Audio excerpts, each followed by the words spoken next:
इरोडो 1.9। तो देखना, सबसे पहले तो हम क्वेश्चन को समझते हैं कि इस क्वेश्चन में क्या दे रखा है। इस क्वेश्चन में दे रखा है कि एक नाव है जो रिवर के अंदर है ऑब्वियसली, और जो नाव है उसकी स्पीड रिवर से n टाइम्स कम है। n की वैल्यू 2 दे रखी है, मतलब अगर नाव 10 किलोमीटर पर आवर से बह रही होगी तो बोट की स्पीड, खुद की स्पीड कितनी हो सकती है? 5। अब वो बोट की वजह से जिधर भी जाए वो एक अलग बात है, पर रिवर की खुद की स्पीड, वो बोट की खुद की स्पीड रिवर की स्पीड की आधी है। अब मुझसे पूछ रहा है कि जो बोट है वो रिवर फ्लो से किस एंगल पे चले कि उसकी ड्रिफ्ट क्या हो? मिनिमम। तो सबसे पहले तो हम ये बात देख लेते हैं कि ड्रिफ्ट क्या होती है। तो जो भी बोट का अलोंग द रिवर डिस्प्लेसमेंट होता है वही क्या होती है? ड्रिफ्ट। और अपने को ड्रिफ्ट इस क्वेश्चन में क्या करनी है? मिनिमम करनी है। अब किसी बच्चे का आंसर होगा कि सर अपन क्या कर देते हैं कि जो बोट है उसको रिवर के अपोजिट चला देते हैं तो ड्रिफ्ट मिनिमम हो जाएगी। लेकिन अगर आप सोचिए, अगर आप जो बोट है उसको आप रिवर के अपोजिट चला देंगे तो जो बोट है वो कभी भी रिवर को पार नहीं कर पाएगी। मतलब अपनी बोट को रिवर को पार भी करना है और अलोंग द रिवर डिस्प्लेसमेंट भी क्या रखना है? मिनिमम रखना है। सही कि नहीं? मतलब बोट को रिवर भी पार करानी है और उसका अलोंग द रिवर डिस्प्लेसमेंट भी क्या रखना है? मिनिमम रखना है। मतलब अपने को मिनिमम ड्रिफ्ट फाइंड करनी है। इसका आंसर ये तो नहीं होगा, आपको बात समझ में आ गई होगी कि वो अपोजिट टू रिवर चला दो। सही कि नहीं? अपोजिट टू रिवर चला देंगे तो कभी भी वो रिवर को क्रॉस नहीं कर पाएगी, तो फिर ड्रिफ्ट जैसी कोई बातें होंगी ही नहीं।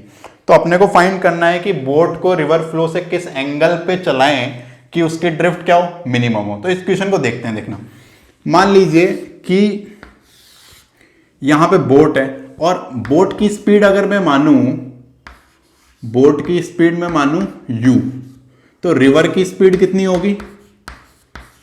nu, क्योंकि बोला हुआ है क्वेश्चन में कि बोट की जो स्पीड है वो रिवर से n टाइम्स लेस है। तो इसका उल्टा भी सही है कि जो रिवर की स्पीड है वो बोट की स्पीड से n टाइम्स ज्यादा होगी। मतलब रिवर इधर nu से क्या कर रही होगी? फ्लो कर रही होगी। तो मान लीजिए आपने मिनिमम ड्रिफ्ट के लिए बोट को इधर की तरफ चला दिया, इधर की तरफ चला दिया। सही कि नहीं? और रिवर फ्लो से कुछ थीटा एंगल पे चला दिया और ये थीटा एंगल ही आपको निकालना है। ये एंगल थीटा डैश में मान लेता हूं। थीटा डैश को आप क्या लिख सकते हैं? थीटा डैश को आप लिख सकते हैं 180 माइनस थीटा। मतलब अब ये बात तय है कि आपने अगर थीटा डैश निकाल लिया तो आप थीटा भी निकाल लेंगे। अब देखना, तो बोट इधर की तरफ यू से चली, तो अगर जो बंदा ग्राउंड से देख रहा होगा तो जो बोट है उसको दो स्पीड मिलेगी, एक तो खुद की u और एक रिवर की nu। तो बोट को अगर ग्राउंड से कोई देख रहा होगा तो उसको कैसी दिख रही होगी? बोट तो इधर u से जा रही है और इधर की तरफ क्या? एक nu मिल गई। और ये एंगल मैंने कितना माना है? Theta dash. तो आप कंपोनेंट करेंगे तो इधर क्या आ जाएगा? u cos theta dash. इधर की तरफ क्या आ जाएगा? u sin theta dash. इधर की तरफ क्या आ जाएगा? u sin theta dash. ठीक है। अब मान लेते हैं कि जो रिवर की विड्थ है वो कितनी है? d। मानने में कुछ नहीं जाता, लास्ट में आंसर उस फॉर्म में नहीं होना चाहिए। तो देखना, अगर यहां से मैं सॉल्व करके देखूं तो जो बोट की इधर की तरफ स्पीड क्या आई? nu minus u cos theta dash. ठीक है। और यहां पे इधर की तरफ क्या आई? u sin theta dash. ठीक है। तो अपन देखते हैं कि जो बोट है उसको रिवर पार करने में कितना टाइम लगेगा। तो देखिए, बोट को रिवर को पार करने में कौन सा कंपोनेंट हेल्प कर रहा है? ये u sin थीटा वाला, जो रिवर फ्लो के परपेंडिकुलर है वही कंपोनेंट रिवर को पार करने में बोट को मदद कर रहा है। तो बोट को रिवर पार करने में कितना टाइम लगेगा? रिवर की विड्थ जो कि मैंने d मानी है और पार कराने वाला कंपोनेंट तो जो वो क्या है? u sin theta dash. मतलब इतना टाइम अपनी बोट को रिवर को क्रॉस करने में लगेगा। ठीक है। तो अपन चेक कर लेते हैं कि इतनी देर में जो अपनी बोट है वो अलोंग द रिवर कितनी चल जाएगी। जो बोट है अपनी वो अलोंग द रिवर कितनी चल जाएगी। तो मैं मान लेता हूं कि बोट अलोंग द रिवर कुछ x चल गई। अलोंग द रिवर कुछ क्या चल गई? x चल गई। तो अलोंग द रिवर जो चली वही तो ड्रिफ्ट है।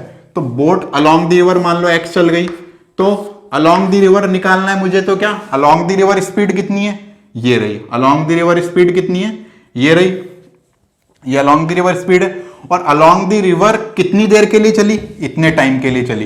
तो यहां पे देखिए आप क्या लिखेंगे, देखना यहां पे आप क्या लिखेंगे, आप u कॉमन ले लीजिए।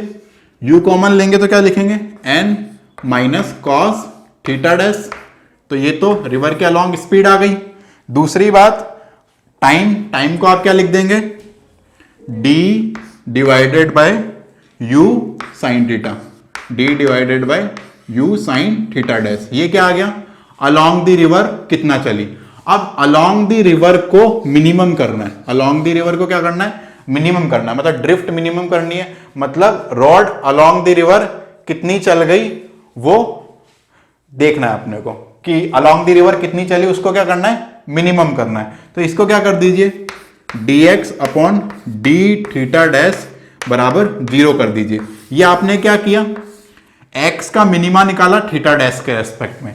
तो यहां पे जब आप x का मिनिमा निकालेंगे थीटा डैश के रेस्पेक्ट में और इस इक्वेशन को सॉल्व करेंगे तो आपके cos थीटा डैश की वैल्यू कितनी आने वाली है, 1/2। सॉल्व करके देख लेना, मेरे पास स्पेस नहीं है और मैथमेटिक्स ही है। तो यहां से थीटा डैश की वैल्यू कितनी आ जाएगी, थीटा डैश की वैल्यू आ जाएगी यहां से 60। तो थीटा की वैल्यू कितनी आ जाएगी, 180 माइनस 60 मतलब 120 डिग्री। थीटा की वैल्यू कितनी आ जाएगी, 120 डिग्री, है ना। तो 120 डिग्री के लिए अगर रिवर फ्लो से जब 120 डिग्री पे नाव को चलाएंगे तो बोट की या नाव की ड्रिफ्ट क्या होगी, मिनिमम होगी। और कितनी होगी ये निकालने के लिए आप थीटा डैश की वैल्यू यहाँ पे 60 पुट करके x की वैल्यू भी निकाल सकते हैं। तो मिनिमम ड्रिफ्ट भी वहां से आपको मिल जाएगी।